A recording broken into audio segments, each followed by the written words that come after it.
7 daily habits of being a successful business loan broker. Now, success at anything, guys, is habitual, but most of us are not even aware of the habits that we have and how they actually impact our day-to-day lives in reality. Over the years and through failure after failure, I've personally realised that in order to get anywhere where we want to be, we have to develop habits that are conducive to the level of success that we actually seek. My name is Gavin Bird, and here are my 7 daily habits of a successful business loan broker. Now, the first one is have a morning routine. For me, I'm personally up at 7 a.m. on the dot, and the very first thing I do is meditate. Now, listen, guys, look, if this isn't for you, that's cool. But we must create that habit that will set us up for the day ahead so that we are taking positive forward-facing action and achieving our goals and not procrastinating or making excuses or doing whatever else it is folk who, never actually achieve the things they say they're going to achieve what they do, right? After that, I personally help get my kids ready for school. I take my eldest to catch the bus, I return home, and then I take my dog for an hour-long walk. Now, for me, the reason I do that is I find it helps me zone in on what I need to accomplish that particular day. I get crystal clear to the outcomes that I need to achieve, and I make damn sure that I hold myself accountable to those particular outcomes. The bottom line here, guys, is that you must develop the habit of being disciplined and doing whatever you need to do in the morning to ensure that you do not waste that day ahead. Make each and every single day count. No excuses. Next up is scheduling tasks. Now, you must schedule your tasks. Don't just do stuff randomly because, random action, we all know what that gets us, right, at the end of the day. But when I do this, I'm quick because I've actually already zoned in on what I need to achieve whilst walking my dog. Another way of doing this, and this is actually something that I used to do before I had a dog, is you schedule your next day at the end of the previous day. Either way, whatever you decide to do, don't take too long as that time eats into your time of being productive and getting stuff done.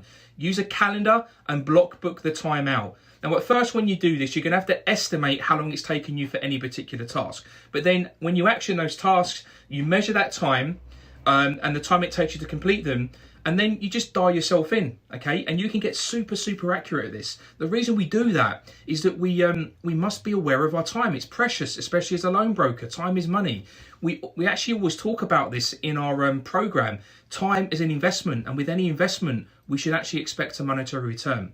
Now, what this actually means is that if you are not disciplined with this, so you're not disciplined with your time, you are not being productive, and again, you are just doing stuff. You cannot expect outcomes, which also means that you should not just schedule any old thing. You must focus on what moves the needle for you and what moves the needle for the business. Now, this may be any type of outbound activity as an example. After all, if you're not doing anything outbound, you are not getting anything inbound and you're not making any money. Now, this would also include your follow-up routine. Whatever you decide to do, make sure it moves the needle. The bottom line here, again, guys, is being disciplined and holding yourself to account for the things you must get done. If it ain't scheduled, you don't do it, period.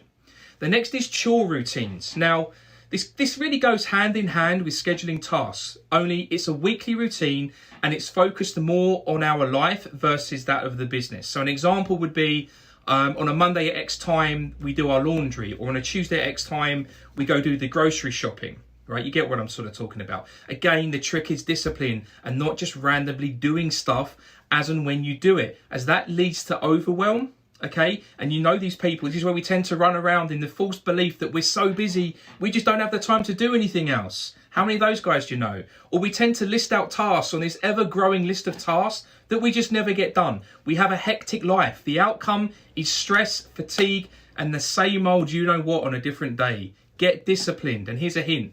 80% of the things that we tend to focus on without structure actually don't matter, whether they be life or business related. Keeping a disciplined structure to our day means that we only get done what needs to be done. And what needs to be done is success.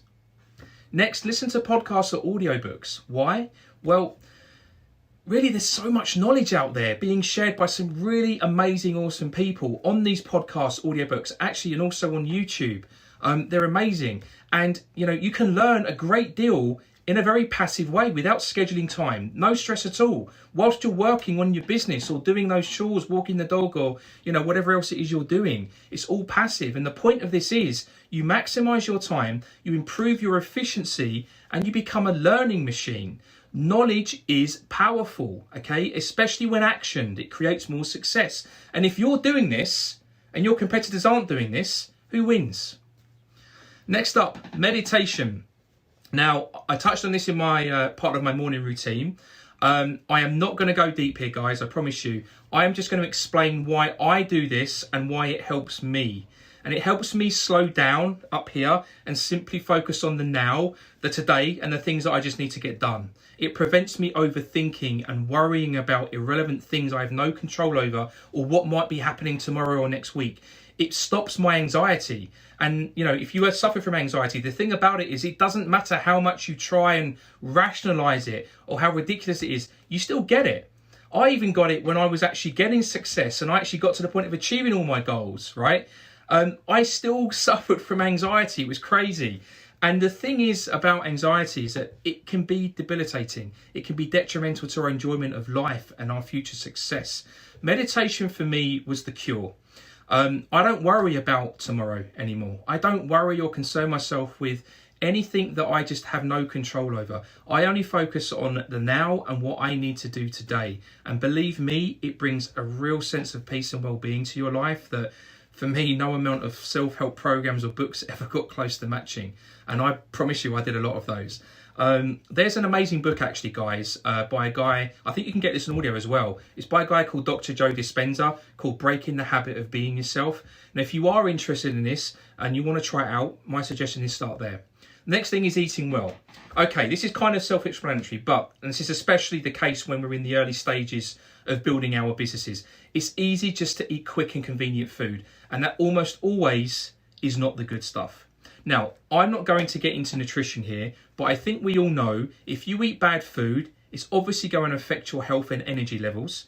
Okay, pretty straightforward. And that in turn is obviously going to affect your productivity and ultimately your business and the outcomes you want. So eat well and make shopping a good part of your chore routine, right? Shopping for good food, a good part of that chore routine. And the last one is going to bed at the same time every night. Again, discipline. For me, it's 10 p.m.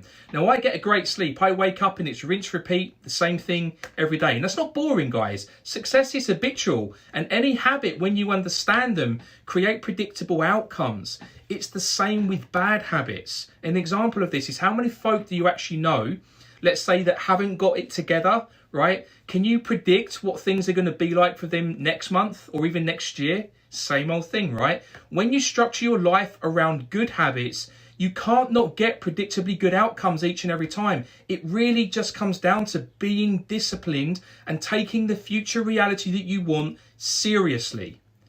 And that ends my 7 habits of a successful business loan broker. I really do hope you found this helpful. And guys, please do like this video, subscribe and share it for anyone you think it might help. I'll see you on the next one. Thank you for watching. Bye-bye.